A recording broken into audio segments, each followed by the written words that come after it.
Olá, meus amores, tudo bem com vocês? Vamos para mais um dia de trabalho?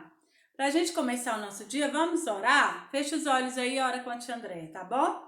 Querido Papai do Céu, nós queremos te agradecer por mais um dia, nós queremos te agradecer, Papai do Céu, pela nossa saúde. Senhor, vai de encontro a cada família, cada criança que está assistindo esse vídeo. Senhor, vai de encontro à família da tia Andréia. Senhor, guarda a nossa escola, nos livra de todo mal e nos dê uma aula abençoada. Em nome de Jesus, amém. Oramos, né? Continua suas orações aí, para que tudo isso passe bem rápido, tá? Então... Lembra da nossa ginástica de Jesus? Hoje a tia Andréia vai fazer novamente. Vamos fazer comigo? Vem! O amor de Jesus é tão grande que ele me cobre por cima e estica lá em cima. Pelo lado, pelo outro, por trás e por todos os lados. O amor de Jesus é muito grande por mim e por você. Não deixe de declarar isso na sua vida, tá bom? Então, depois da nossa oração, da nossa ginástica, nós vamos começar a nossa aula de português, tá? E hoje, na nossa aula de português, a tia Andréia trouxe alguns objetos para que você reconheça. Qual o nome desse objeto aqui que a tia Andréia vai colocar? É um óculos. Tia Andréia, você vai para a praia? Ainda não, né? A gente nem pode. Quem sabe, daqui a um tempo, né, todos nós podemos passear. Então, outro objeto que a tia Andréia vai colocar, que quando a gente só usa quando o sol está quente, é o quê? Um boné. Olha só, agora sim eles estão parecendo que vão para a praia mesmo. Mas a tia Andréia não vai. Então, esse é um boné, esse é um óculos. E quem sabe me dizer o nome desse objeto aqui? É um relógio. Por que, tia Andréia, que você trouxe esses objetos? Porque hoje nós vamos conhecer o acento agudo e o acento circunflexo. Então, nós vamos ver algumas palavras aqui. Vem comigo, vamos lá ler com a tia Andréia. A palavra, olha só, óculos, olha o acento agudo, chapéu, o grampinho da vovó. Boné, olha o acento agudo na sílaba tônica, o né. A palavra relógio, olha o acento agudo também no ló. E olha a palavra lâmpada, o acento circunflexo na sílaba lã. Olha só, e peão e pão são acentos? O tio é um acento? Não. O tio é um sinal que em cima da vogal dá um som nasalizado. Por quê, tia André? Lembra lá que no primeiro bimestre a gente aprendeu que algumas palavras que tem o tio, ele tem um som nasalizado? O que é? Porque o som também sai pelo nariz. Quando você fecha o nariz, olha só. Peão, pão. Você viu que o som, quando a gente fecha o nariz, ele sai diferente?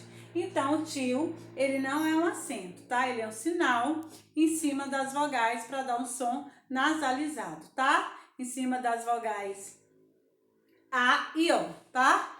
Então, depois que nós mostramos os objetos, nós vamos para a nossa apostila. E nós estamos na página 27, que diz assim: o acento gráfico marca a sílaba tônica das palavras. O que é a sílaba tônica? A sílaba mais forte da palavra. Ou seja, aquela que é falada com mais força, com intensidade. Aí a gente tem o sinal agudo lá, que diz assim: este sinal chama-se acento agudo. Olha lá na sua apostila. Ele indica que a vogal é forte, é tônica, e que o som é aberto nas vogais. O acento circunflexo chama-se acento circunflexo. Ele indica que a vogal é forte também, é tônica e que o som é fechado nas vogais. Então, o agudo, o sinal o som é aberto nas vogais, e já o circunflexo, o som é fechado nas vogais, tá bom? Não se preocupe tanto com o nome dos acentos. O mais importante que isso é acentuar as palavras corretamente.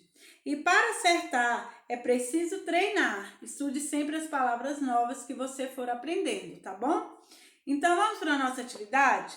Pinte as sílabas que têm acento gráfico, organize-as e forme palavras. Então, nós vamos formar as palavras aqui, ó, e pintar, pinte a sílaba, só as sílabas, tá bom? Por exemplo, da palavra fábrica, então você vai pintar a sílaba fá. Da palavra lápis, você vai pintar a sílaba lá.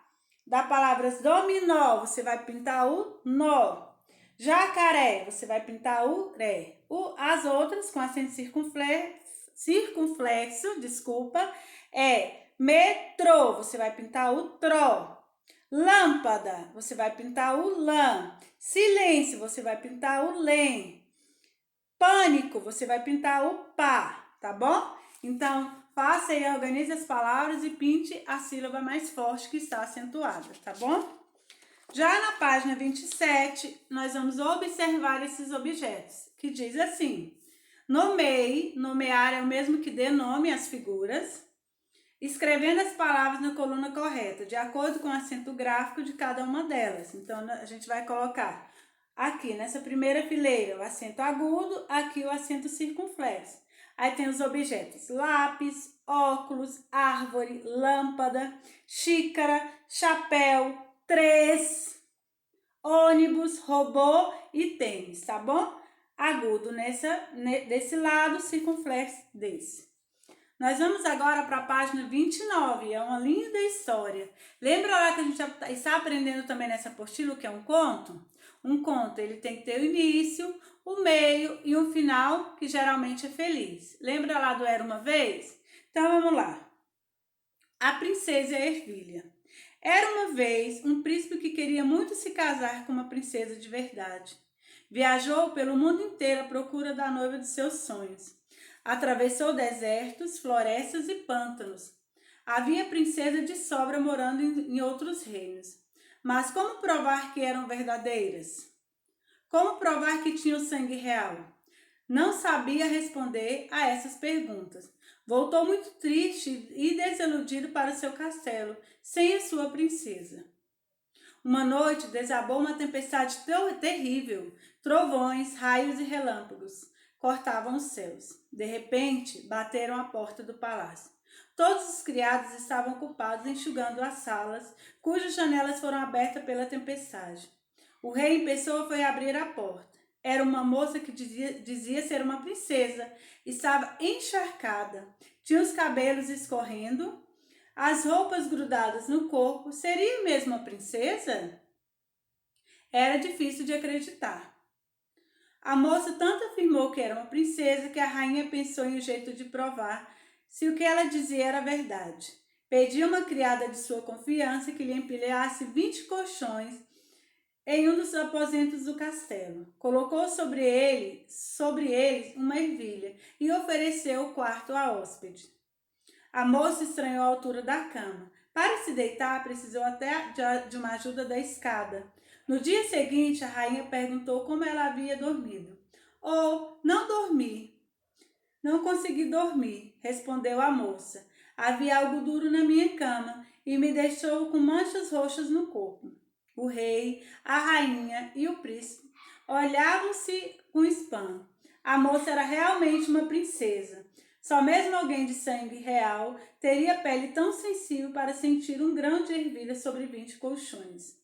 O príncipe casou-se com a princesa e eles foram felizes para sempre. Quanto a ervilha foi levada para o museu e deve estar lá até hoje. Essa história é verdadeira, acredite se quiser. Então, leia o texto novamente, né? O conto lá, leia ele bastante, que a gente vai ler ele na aula online, tá bom? Agora, nós vamos para essa atividade aqui, ó, que é uma interpretação de texto. Diz assim: de acordo com a história, por que o príncipe viajou pelo mundo? Por quê, gente? Atrás de quê? Né? Tá lá no texto. Essa história é um conto por quê? Por que é um conto? A gente já falou lá no início da nossa apostila. Um conto, eles têm que ter narrado, ele tem que ter personagem, enredo, tempo e espaço, tá? Então, você vai marcar aí a alternativa correta. Atividade 5. No conto A Princesa e a Ervilha, as palavras com acento circunflexo são terrível e hóspede, trovões e colchões, janela e tempestade, relâmpagos e pântanos. Marca a resposta correta. Atividade 6. Comparando os dois príncipes dos contos. Lembra lá do príncipe que a gente leu, da Bela Adormecida? Qual deles teve a missão mais difícil para encontrar sua princesa? Qual deles? O rei lá da Bela Adormecida, que teve que enfrentar uma floresta de espinhos que matavam todo mundo que entrava? Ou esse rei né, que viajou, enfrentou pântanos, floresta para encontrar uma princesa? Qual deles você achou que é mais difícil para o príncipe?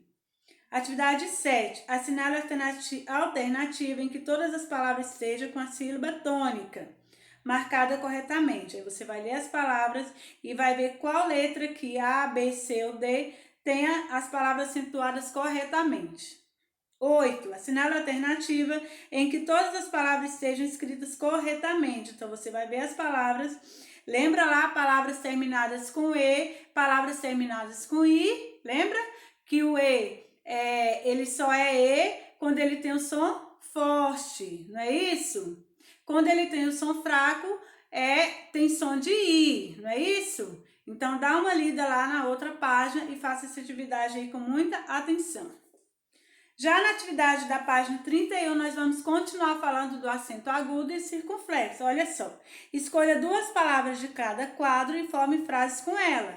As palavras você vai colocar dentro do quadro. Aí você vai escolher 2 palavras, pode colocar o tanto de palavras que você quiser, com acento agudo e aqui com acento circunflexo. Aí você vai escolher 2 palavras e fazer 2 frases. Lembrando que as frases precisam da pontuação. A gente já aprendeu ponto final, ponto de exclamação e o ponto de interrogação. Já a atividade 10, complete as frases com as palavras do quadro. No colo da mamãe, bebê ou bebe? É o bebê. Bebe o leite da mamadeira. Esta ou esta? Esta saia está manchada de tinta. Belinha é uma leitora e vive na biblioteca.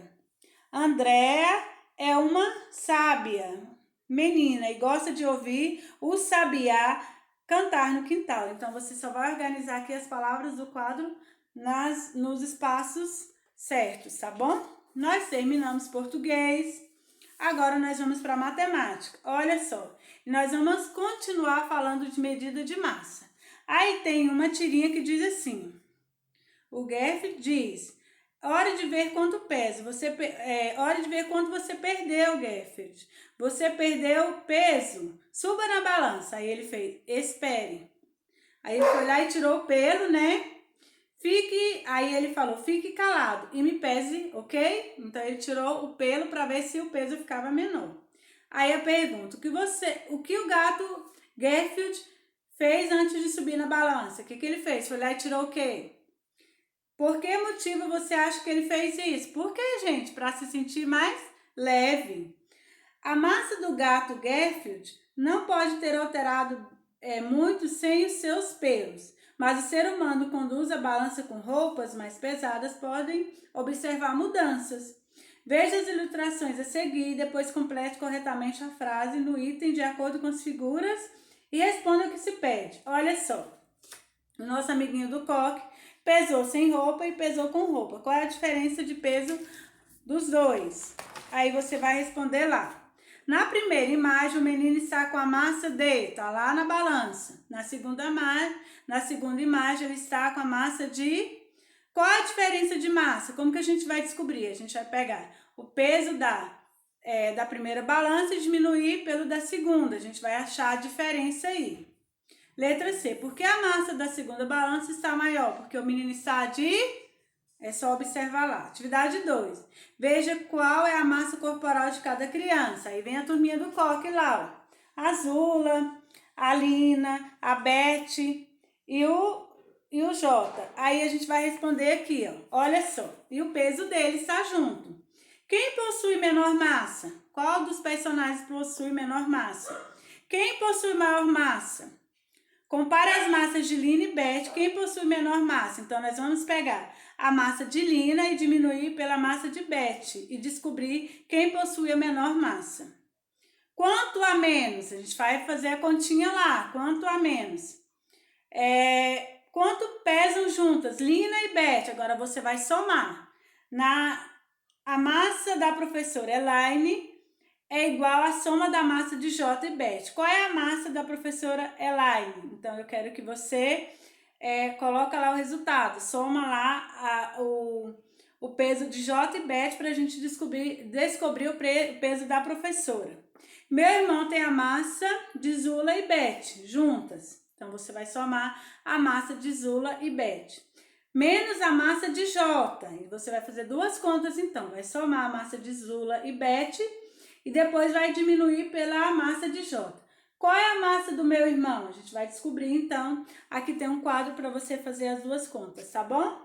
Nossa aula vai só até aqui. Faça com bastante capricho. Um grande beijo.